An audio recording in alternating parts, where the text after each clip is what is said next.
अखाड़ा के मेला हर साल लागो छै हमारा गाँव में।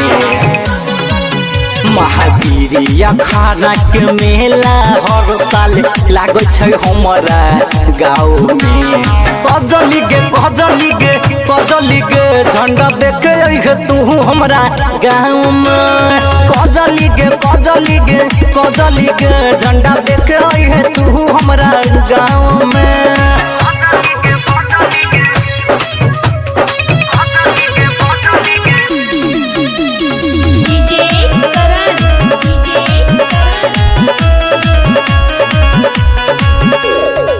दूर से आबै छै झुलुआ तोहर के झूलैबौगे। भीड़ बड़ा लागै छै हाथ धके तोहर घुमैबौगे। दूर से आबै छै झुलुआ तोहर के झूलैबौगे। भीड़ बड़ा लागै छै हाथ धके तोहर घुमैबौगे। मीना बाजार से कीन देबौ पायल हम पाओ में। कजली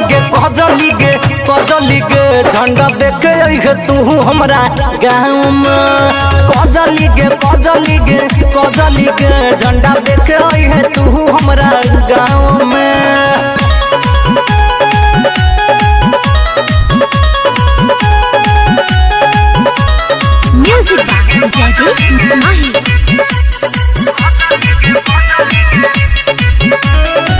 हमारा गाँव के मेला सबसे होला मशहूर गे।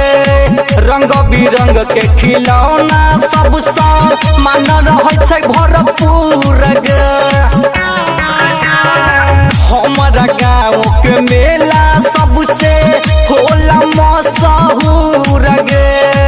रंग बिरंग के खिलौना सबसे मान रहे छै भरपूर गे।